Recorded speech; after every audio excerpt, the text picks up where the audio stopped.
la chute d'Adam ou l'abandon de l'ordre suprême.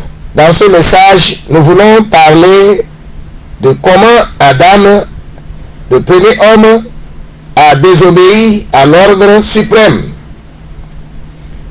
Bien-aimés, si nous parlons souvent de la chute d'Adam, nous devons en même temps penser à nous-mêmes. Parce que si Dieu ne change pas, cela veut dire que ce qui s'est passé au temps d'Adam peut aussi se passer par nous et en notre temps. Qu'on soit musulman, qu'on soit chrétien, qu'on soit bouddhiste ou qu'on soit athée, Dieu veut que nous sachions une seule chose. Dieu veut que nous sachions qu'il n'est pas religieux. Mais Dieu est un Dieu d'amour, un Dieu compatissant, un Dieu qui veut avoir une relation, qui veut avoir des amis avec qui il a une relation très intime. Dieu veut que nous sachions qu'il est un Dieu de principe, un Dieu qui a créé toutes choses dans un ordre donné, à base de loi. Un Dieu qui a créé toutes choses à base de loi et qui veut que l'être humain découvre ses lois et vive en considérant ces lois afin d'être heureux comme lui-même Dieu vit dans la fête éternelle. Dieu veut que l'homme vive dans la fête éternelle et partage sa fête avec lui. Dieu donc est un Dieu de principe. Pour marcher avec Dieu, nous devons être conscients de ce caractère de Dieu et considérer ce caractère et en prendre compte.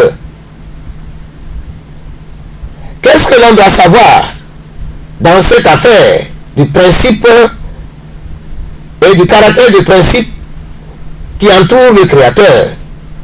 Oui, Dieu est un Dieu de principe. Et Dieu veut que nous sachions deux choses dans cela. Premièrement, il nous a créés pour que nous participions à la louange de sa gloire, tel que nous le lisons dans Éphésiens chapitre 1. Deuxièmement, Dieu nous a créés. Il nous a créés. Dieu, en nous créant, il est saint, il est pur, il est plein d'amour. Et il nous a créés aussi saints, purs. Et il nous a créés pour que nous soyons remplis d'amour. Dieu veut que, à travers ces deux choses que Dieu veut que nous partageons, que nous sachions, Dieu veut que nous puissions savoir que pour le servir, il faut être comme lui-même. Sans tache, ni ride, irrépréhensible, il faut être parfait. Est-ce que l'être humain peut être parfait? Qu'est-ce que vivre parfait? Premièrement, regardons Adam. Adam était un être comme nous. Mais dans Genèse chapitre 2, nous lisons qu'Adam a donné des noms à tous les animaux des champs. Pourquoi Dieu n'avait pas donné des noms à tous les animaux et il a responsabilisé Adam de le faire? Il a chargé Adam de le faire. Tout simplement parce que, comme Adam est la joie de Dieu, l'ami de Dieu, Dieu a transféré une de ses charges à Adam afin de l'honorer. Et quand Adam a fait ce travail, il s'est honoré lui-même. Et Dieu a donné une part de ses honneurs à l'être humain. Adam était donc un homme considéré dans le ciel. Il était heureux de posséder le cœur de Dieu. Il était heureux d'être connu dans le ciel. Adam était heureux d'être dans le jardin d'Éden. La joie d'Adam est appelée dans le ciel joie parfaite. La joie parfaite.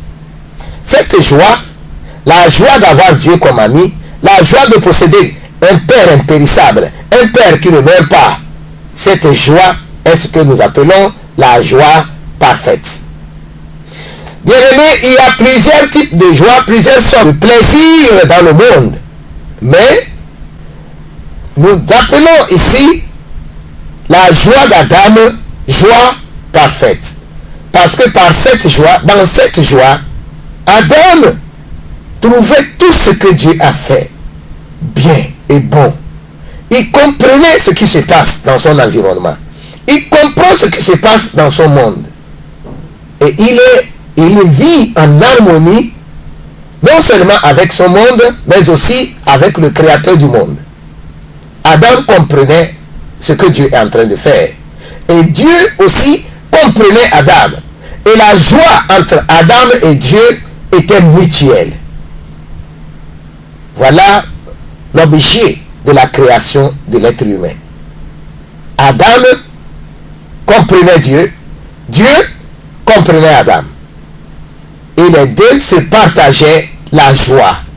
Ces choses, Dieu veut que la descendance d'Adam les connaisse. Donc un homme parfait, qui est-il? Un homme parfait, c'est celui qui vit dans la joie parfaite. Il dit, un homme parfait, c'est celui qui vit dans la joie parfaite. Nous l'appelons aussi la joie initiale. Dans Jean chapitre 16, au verset 21, nous lisons Jean 16, 21. La femme, lorsqu'elle enfante, éprouve de la tristesse parce que son heure est venue. Mais lorsqu'elle a donné le jour à l'enfant, elle ne se souvient plus de la souffrance à cause de la joie qu'elle a de ce qu'un homme est né dans le monde. Vous donc aussi, vous êtes maintenant dans la tristesse, mais je vous reverrai et votre cœur se réjouira et nul ne vous ravira votre joie. Nous lisons le verset 24. Jusqu'à présent, vous n'avez rien demandé à mon nom. Demandez et vous recevrez afin que votre joie soit parfaite. La joie parfaite est l'objet de la création de l'être humain. C'est le fondement de la création de l'être humain.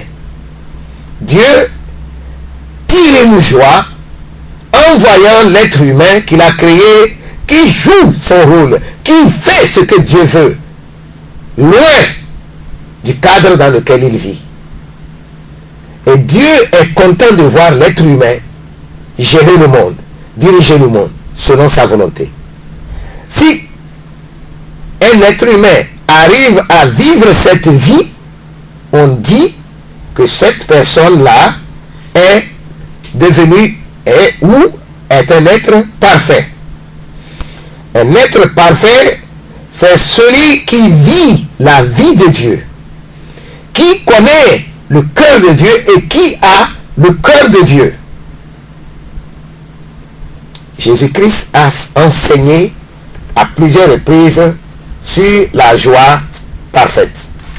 Nous lisons dans Jean chapitre 17 au verset 13. Et maintenant je vais à toi et je dis ces choses dans le monde afin qu'ils aient en eux ma joie parfaite.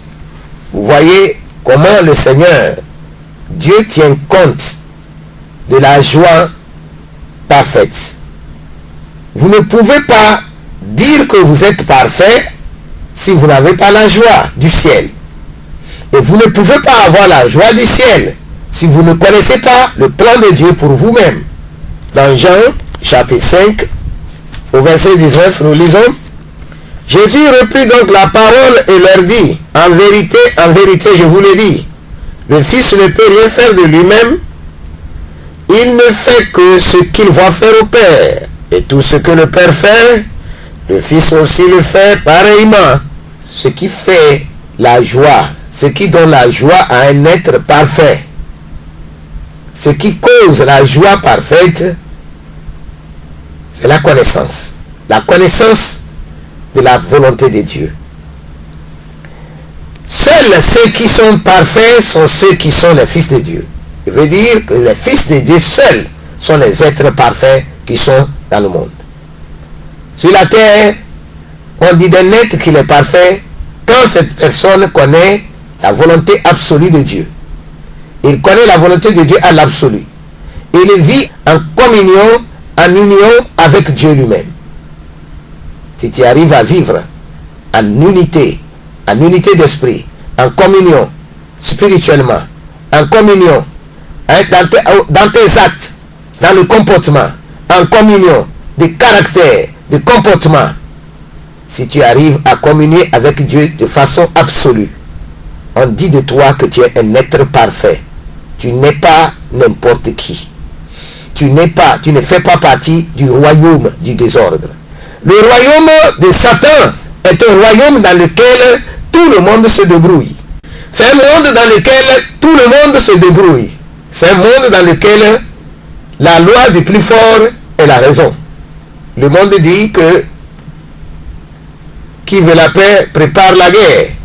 Nous sommes en train de dire que pour être parfait, pour dire qu'on est parfait, ou pour montrer qu'on est parfait, on doit montrer sa vie qui ne dépend pas des pulsions, des sensations, des pulsions charnelles, mais une vie qui découle de la communion avec le Créateur. Dans Hébreux chapitre 7 au verset 1, on nous dit que le commandement que Jésus-Christ a reçu dans le monde, pour venir dans le monde, est un commandement selon l'ordre de Melchisédek. Hébreux chapitre 7 verset 1. Et on nous précise que ce Melchisédek a un nom qui signifie roi de justice, et ce roi règne sur Salem, et Salem veut dire la paix. Pour donc régner, pour que tu puisses régner, tu ne dois pas préparer la guerre comme le monde le dit. Tu dois préparer ton cœur à la justice. Frères et sœurs, si Adam devait régner, si Adam devait prendre la royauté et régner définitivement, si Adam devait régner définitivement, s'il savait ce qu'il devait faire pour régner définitivement, ce que Adam devait faire, c'est de garder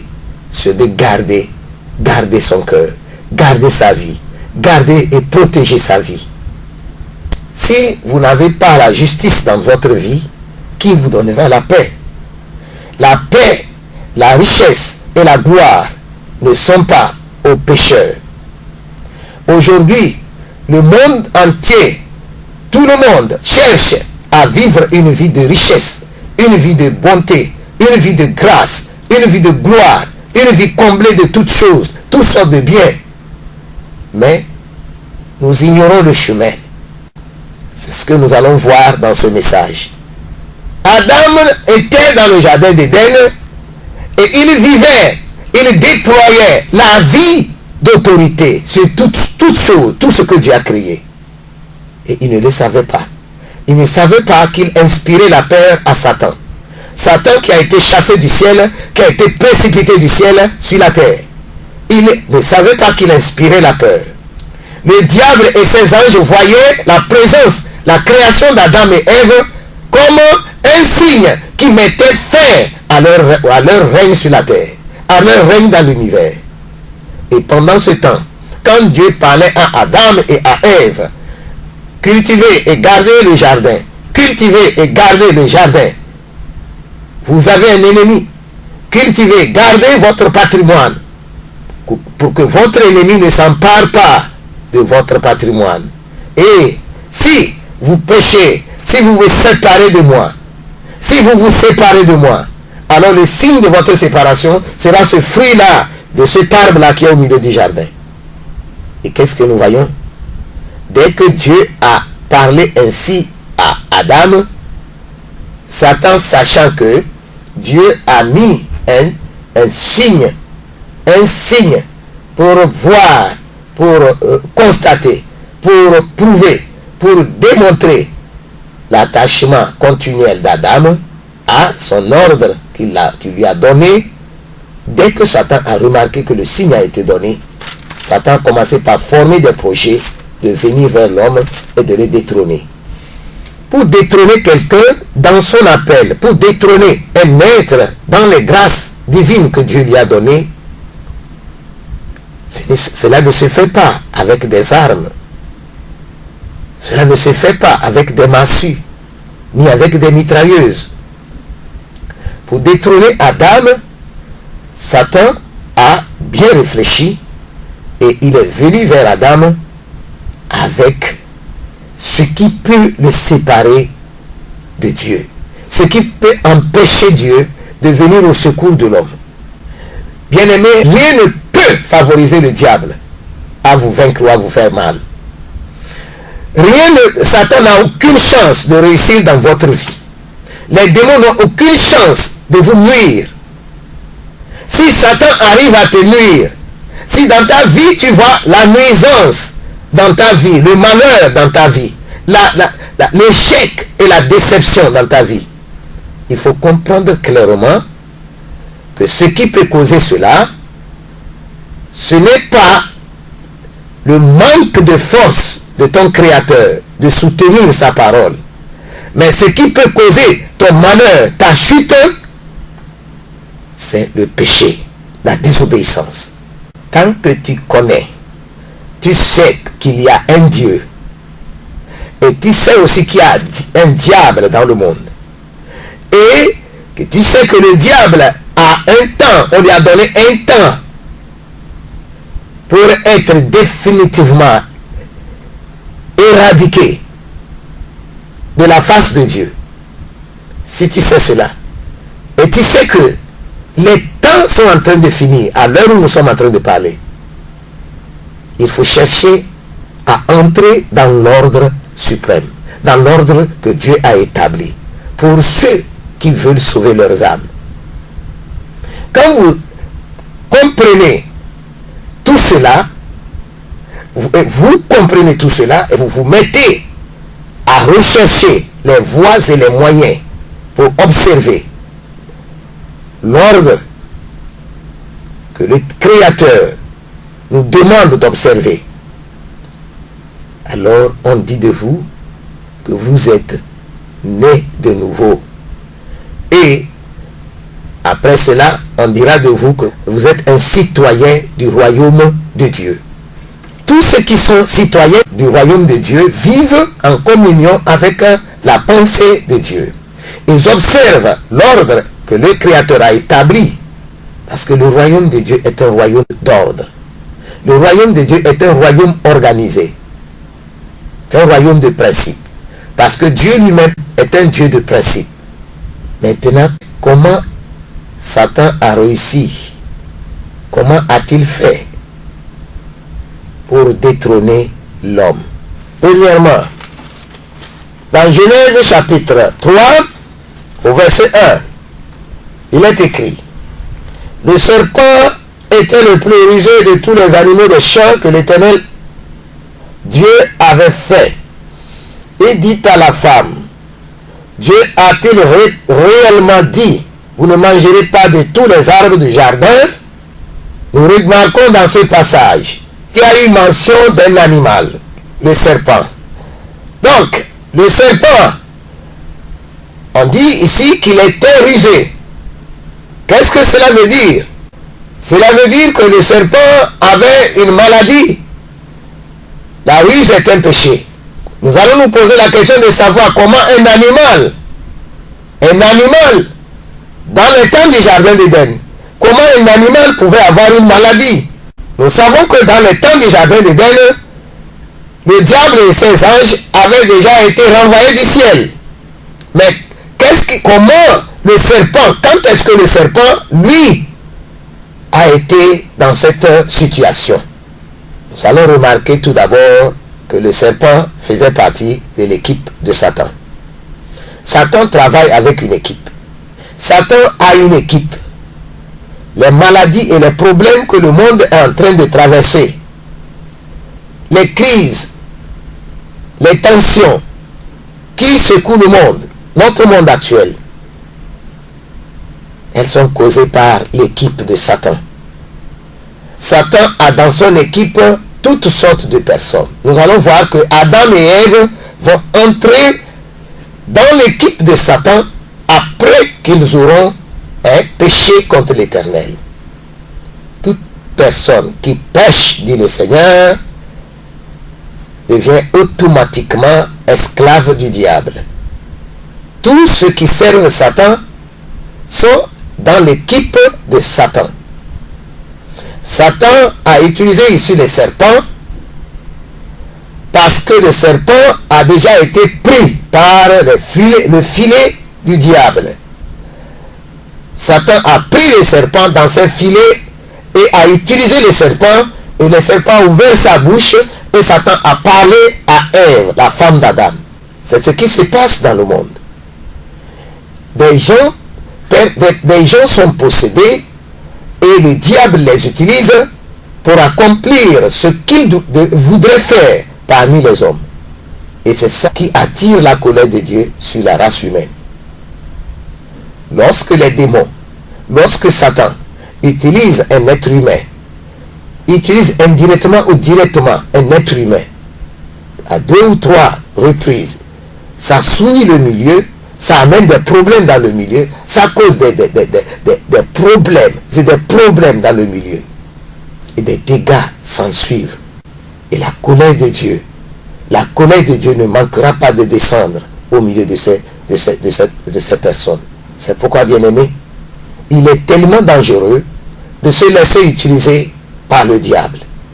Et ce qui peut te présenter, ce qui peut ouvrir une voie large pour le diable dans ta vie, c'est le péché. Nous disons que c'est parce que le serpent avait un problème dans sa vie, qui est la ruse. Et c'est à cause de cette ruse que Satan l'a envoyé vers Ève pour la séduire. Et si tu cèdes à un péché, à un seul péché, attends-toi à ce que tu sois utilisé pour commettre une plus grande chose qui sera cette fois-ci horrible devant le Seigneur. C'est pourquoi il faut se méfier. Ce qu'est le péché. Un péché n'a jamais été petit. Un péché n'a jamais été négligeable. À cause de cette tare de Satan, de la ruse qu'il a, il a été conduit, dirigé pour commettre le plus grave, un très grave péché qui est d'induire toute la race humaine en erreur. Combien de personnes sont ceux qui sont malheureux aujourd'hui dans le monde? Tout simplement. Combien sont ceux qui sont malheureux dans le monde? Tout simplement parce qu'ils ont eu, à une date donnée de leur vie, ils ont eu à entrer en contact avec un être. Ils ont eu à entrer en contact avec un animal. Ils ont eu à entrer en contact avec un des agents de Satan. Combien sont devenus serviteurs du diable? Combien ont été pris dans les filets de la mort? Tout simplement parce qu'ils ont reçu une révélation. Ève a reçu une grande révélation. Le serpent, qui est un animal, a pu parler à Ève. Elle s'est intéressée et elle a voulu savoir plus. Elle a voulu causer. Et cela a entraîné une grande faillite dans sa vie et dans la vie de toute sa descendance. Plusieurs personnes sont devenues vraiment pitoyables, malheureux, esclaves, pris, après avoir eu une de ces révélations, après avoir eu à entrer en contact avec une puissance ou une force. Ils ont été pris et ils sont devenus esclaves. Ils ne peuvent plus manger, ils ne peuvent plus jouir, ils ne peuvent plus faire certaines choses. Ils sont esclaves. Ils ne peuvent pas reculer, ils ne peuvent qu'aller en avant, dans les profondeurs de Satan. Bien-aimé, la Bible dit que celui qui pêche est esclave du péché. Bien-aimé, si nous voulons vraiment vivre heureux, si nous voulons vraiment vivre heureux, si nous voulons vivre notre vie, la vie que Dieu attend de toi, si tu veux vivre cette vie, la vie que Dieu attend de l'être humain, il faut chercher à être toi-même. Chercher à être toi-même. Tu ne peux pas être toi-même en dehors du plan du Créateur. Celui qui a créé le monde, c'est lui qui nous a créés. Et il a un plan pour notre vie et il a un dessein en nous créant. Si tu vis une vie en dehors de ce plan, si tu vis une vie en dehors du dessein de Dieu concernant ta vie et le monde dans lequel tu es, tu n'es pas en relation, tu n'es pas en harmonie avec Dieu et tu n'es pas aussi en harmonie avec ton monde. Tu n'es pas aussi en harmonie avec toi-même. Tu es un être qui est en déphasage. Tu es un être qui est en désintégration. Dès que la femme a commencé par causer, discuter avec Satan à travers le serpent, elle se croyant savante, parce qu'elle connaissait la parole, elle a voulu discuter avec le diable. Vous savez tous le résultat. Le diable l'a amené à douter de Dieu. Il dit, Dieu a-t-il réellement dit, vous ne mangerez pas de tous les arbres du jardin? La Bible dit au verset 2, la femme répondit au serpent, nous mangerons du fruit des arbres du jardin, mais quant au fruit de l'arbre qui est au milieu du jardin, Dieu a dit, vous n'en mangerez point, et vous n'y toucherez point, de peur que vous mouriez. Voilà, elle vient de citer la Bible. Elle vient de citer la parole de Dieu. Elle vient de citer la parole telle que Dieu lui a dit. Et c'est vrai, Dieu a bien dit, le jour où vous en mangerez, vous allez mourir. Le jour où vous en mangerez, vos yeux s'ouvriront. Le jour où vous en mangerez, vous mourriez. Le serpent ne va pas s'arrêter à cela. Le serpent va aller plus loin et le serpent va chercher à amener la femme à douter de la grandeur ou de la sainteté de Dieu. Le serpent dit, vous ne mourrez point. Mais Dieu sait que le jour où vous en mangerez, vos yeux s'ouvriront et que vous serez comme les dieux, connaissant le bien et le mal. C'est une façon de calomnier le Seigneur. C'est une façon d'annuler la parole de Dieu. Il y a deux façons d'annuler la parole de Dieu. Quand vous regardez les religions dans le monde, elles sont de deux ordres. Il y a des religions qui parlent comme la première phrase du serpent, que le serpent a adressé à Ève, en disant, Dieu a-t-il réellement dit? Certaines religions reprennent la parole de Dieu, mais dans leur propre façon. Et en insistant sur certains mots-clés du message de Dieu à la race humaine. Mais leur façon d'insister, cette insistance annule la ferveur, annule cette parole-là et la banalise devant les gens. Ces religieux font cela. Non, tous n'ont pas la conscience. Ils ne savent pas qu'ils sont en train de pécher contre le Seigneur, contre la parole de Dieu. Dieu a-t-il réellement dit qu'on ne prend pas deux femmes? Dieu a-t-il réellement dit qu'on ne boit pas la boisson, qu'on ne doit pas boire le vin? Dieu a-t-il réellement dit qu'on ne fume pas? Dieu a-t-il réellement dit qu'un saint ne doit pas faire des problèmes à son prochain? Dieu a-t-il réellement dit qu'il faut être saint? Et ces gens, ils parlent ainsi, ils parlent. Ils ont des choses à dire. Dieu a-t-il réellement dit? Dieu a-t-il dit réellement? Et ils peuvent aussi dire, l'homme peut-il être saint? Est-ce qu'on l'homme peut être totalement sain dans ce monde? Voilà. Si vous rencontrez des groupes qui parlent, qui posent des questions à la parole de Dieu, ne vous étonnez pas, ce sont des agents du diable. Et la plupart des agents du diable, ils sont dans les religions du monde. Que ce soit des religions officiellement religions ou des religions officieusement religions. Les religions, des groupes comme le communisme marxiste, les groupes comme le nazisme, les groupes, tous sont de ismes, tous les ismes du monde. Tous les ismes du monde sont des religions. Et elles ne font que de reprendre la parole de Dieu selon la vision de l'homme. Selon la vision de l'homme. Et ils veulent rendre la parole de Dieu humaine. Bien-aimés dans le Seigneur, c'est le premier groupe. Le deuxième groupe de méchants qui sont dans le monde et qui font entorse à la volonté de Dieu, entorse au salut de l'homme. Eux, ils ont leur façon de vous aborder. Ils disent, vous ne mourrez point. Vous ne mourrez point. Voyons.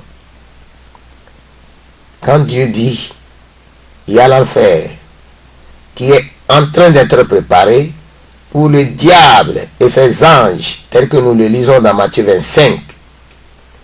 Il y a d'autres qui enseignent, et ils se disent aussi serviteurs de Dieu. Ils enseignent que le Dieu bon ne peut pas envoyer un être humain en enfer. Ils veulent chatouiller votre cœur. Ils veulent vous chatouiller et vous faire croire que l'homme peut être plus bon que Dieu. Que Dieu, si Dieu devait devoir à nous jeter en enfer parce que nous avons péché, il est alors un Dieu méchant.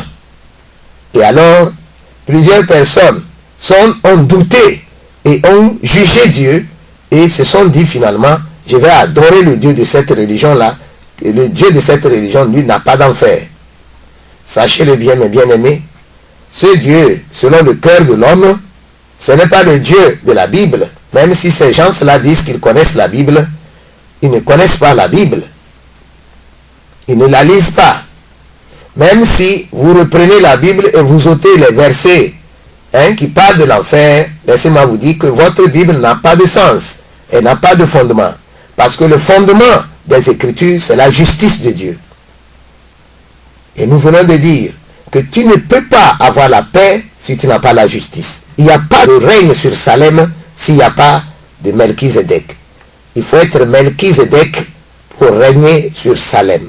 Je veux dire par là que si tu ne vis pas selon l'ordre de la création, tu ne peux pas avoir la paix. Tu ne peux pas avoir accès au royaume de Dieu. Le royaume de Dieu est un royaume d'ordre, un royaume de principe. Qui parle de Dieu, parle d'ordre et de principe. Dieu n'est pas un Dieu qui laisse passer le mal. Bien-aimés, que le Seigneur nous bénisse. Nous sommes en train de parler de l'équipe de Satan. Satan a une équipe. Une équipe qui contient les anges, les hommes et même les animaux. Tout ce que Satan peut capturer, tout ce que Satan peut prendre dans son armée, il enrôle et il utilise. Il enrôle et il utilise. Et ils ont leur façon d'aborder les êtres humains. Soit il vient vers vous en faisant ressortir un mot de la parole de Dieu, un mot clé, et il tord le mot là. Il fatigue le mot là. Il dénature le mot là. Et il faut sortir ce mot-là de votre cœur. Dieu a-t-il réellement dit? Et pendant ce temps, vous allez vous voir, vous allez commencer par vous intéresser de la chose. La Bible dit que quand le serpent a parlé ainsi, la femme, quelle a été l'événement qui a suivi, La Bible dit au verset 6, la femme vit que l'arbre était bon à manger et agréable à la vue et qu'il était précieux pour ouvrir l'intelligence. Elle prit de son fruit et en mangea, et elle en donna aussi à son mari qui était auprès d'elle, et il en mangea. Qu'est-ce que nous voyons? Dès que le diable arrive à semer le doute dans ton cœur, entre toi et te met, entre toi et ton créateur, lorsque Satan met la brouille entre toi et Dieu, ce qui va suivre en même temps, c'est que tu vas sauter toi-même dans le péché. Tu vas sauter dans le péché.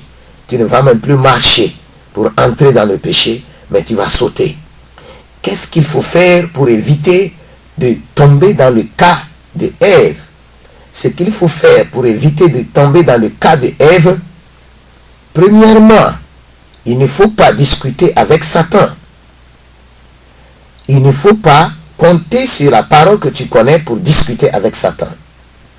Si Ève avait travaillé comme Jésus-Christ avait fait dans le désert quand il avait faim, Satan ne devait pas vaincre Ève. Quand Satan est venu vers Jésus-Christ, il a parlé à Jésus. Et qu'est-ce que Jésus a fait? Il n'a pas essayé d'argumenter. Il n'a pas essayé d'argumenter. Il n'a pas essayé de paraphraser les versets bibliques. Jésus a cité, il a cité un verset. À chaque fois, Jésus a cité un verset biblique.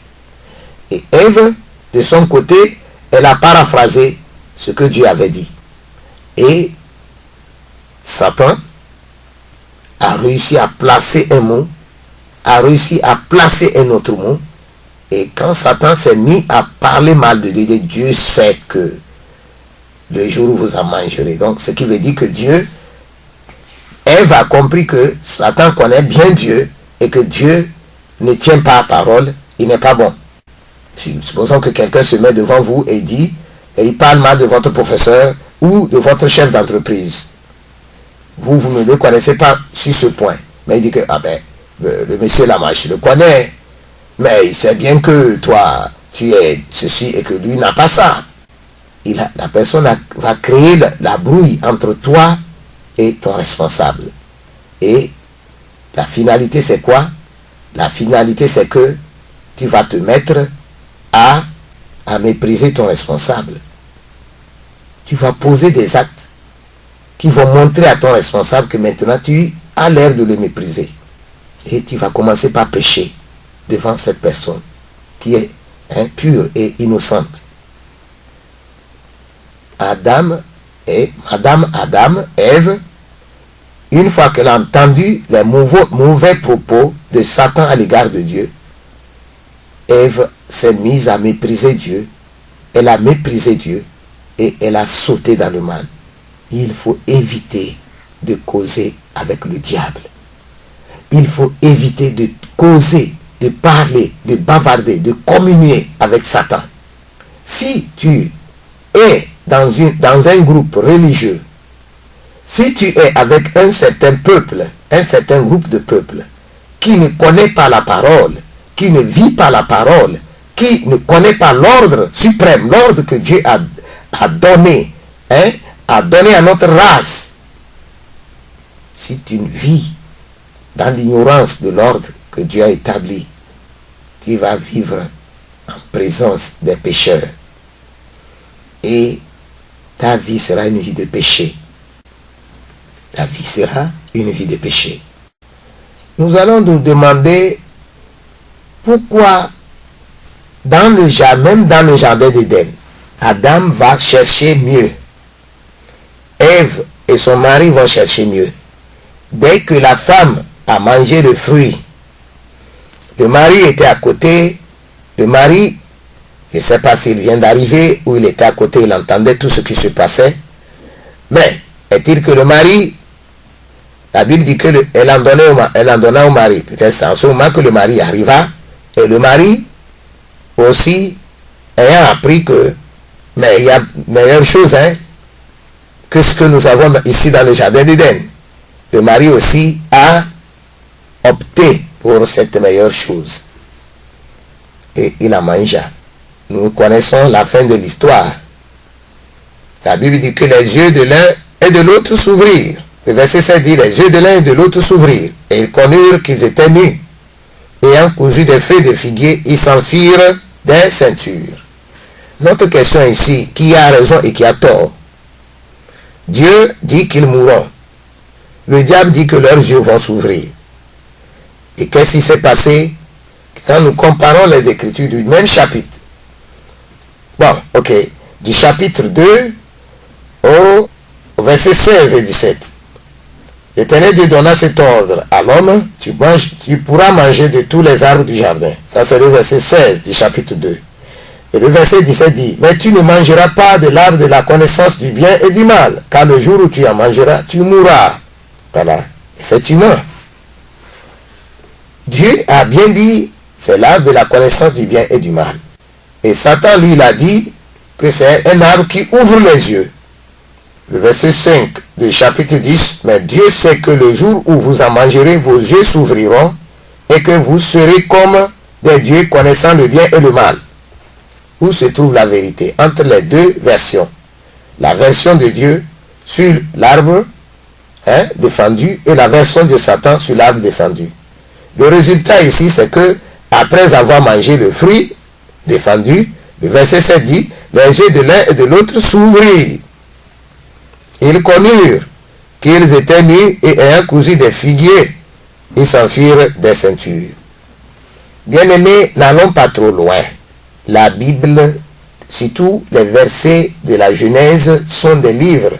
Chaque verset est un livre. On ne pourra pas finir d'écrire, de commenter les versets de la Genèse. Dieu, en parlant de l'arbre de la connaissance du bien et du mal, il n'a pas dit l'arbre de la connaissance du mal et du bien. Non, c'est différent. L'arbre de la connaissance du mal et du bien est différent de l'arbre de la connaissance du bien et du mal. Je m'explique. L'expression connaissance du bien et du mal veut dire que, ayant connu le paradis, Adam et Ève étaient dans quel monde? Ils étaient dans le monde paradisiaque. Ils étaient dans le jardin d'Éden. Ils vivaient la vie céleste sur la terre. Il exerçait l'autorité de Dieu sur la terre. Il avait le pouvoir du trône de Dieu sur la terre. Il connaissait la vie du bien.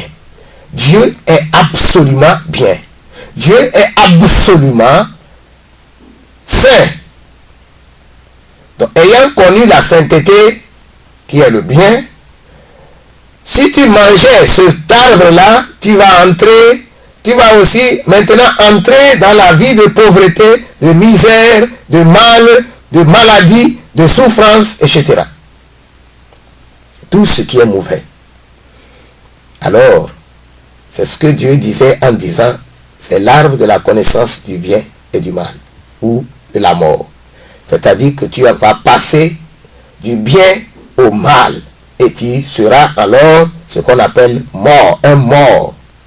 Le diable, quand il est venu pour charmer Madame Ève, il n'a pas dit, vous allez mourir et vous allez entrer dans un monde de pauvreté, de maladie comme moi. Il a dit, vos yeux s'ouvriront et vous deviendrez comme des dieux, connaissant le bien et le mal.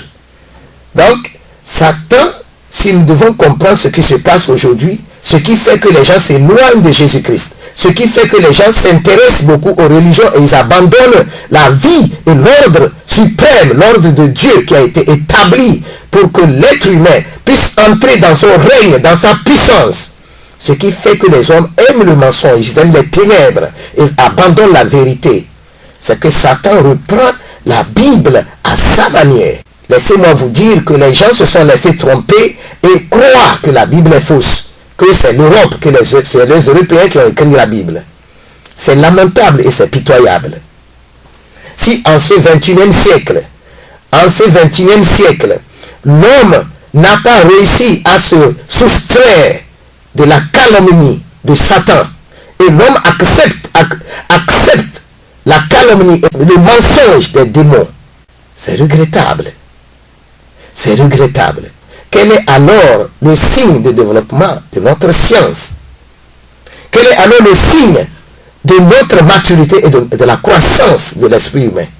Je dis et je répète que ce qui cause le malheur de l'homme, ce qui fait que les hommes s'attachent aux religions, c'est que Satan a réussi à créer des sectes, des grandes religions qui ont repris le verbe de Dieu et à la manière de ces versets dont nous venons de faire allusion. Satan reprend la parole de Dieu et il introduit une technique pour reprendre, citer faussement la parole de Dieu dans un faux contexte. C'est ce qu'il a essayé de faire à Jésus. Saute, Dieu donnera des ordres à ses anges et ton pied ne sera pas blessé. Et Jésus a bien dit, l'homme ne va pas mettre Dieu à l'épreuve en sautant. Je ne vais pas sauter du temple et me fracasser mon corps en mettant mon Dieu à l'épreuve. Mais je serai soumis aux ordres de mon Seigneur. Et Jésus n'a pas sauté. Plusieurs personnes pensent que Dieu, c'est un Dieu de bruit. C'est là où ça bouge, c'est là que Dieu se trouve. Ce n'est pas comme ça. Ce n'est pas comme ça. Ève a pensé, ah oui, oh, je vais avoir maintenant la connaissance. Mes yeux vont s'ouvrir. Je serai bientôt une déesse. Et mon mari sera un Dieu. Ah oui, je me rappelle que Dieu nous avait dit que c'est l'arbre de la connaissance du bien et du mal. Effectivement, Dieu a cité cela, mais d'une autre façon. Mais Satan, lui, il a amplifié sur ça, mais il a amené le sens dans un autre coin, où le sens sera vide, où le verset ne sera pas réalisable. Si vous déviez la parole de Dieu dans son vrai sens, cette parole reste vide. Parce que vous ne pourrez pas remplir cette parole-là de preuves. Si une parole est déviée, et la parole est déviée, et elle donne des fruits, ces fruits ne seront pas authentiques. Ces fruits ne seront pas authentiques. C'est pourquoi aujourd'hui, il y a des miracles qui ne sont pas authentiques. Il y a des choses qui ne sont pas authentiques. Quand vous déviez, vous transformez, vous tordez la parole de Dieu, le miracle qui va sortir de cette parole ne sera pas authentique. Le verset 7 dit, les yeux de l'un et de l'autre s'ouvrirent et ils connurent qu'ils étaient nus. Ayant cousu des feuilles de figuier, ils s'en firent des ceintures. Bien-aimés, les yeux de Ève et son mari s'ouvrirent, mais sur quoi?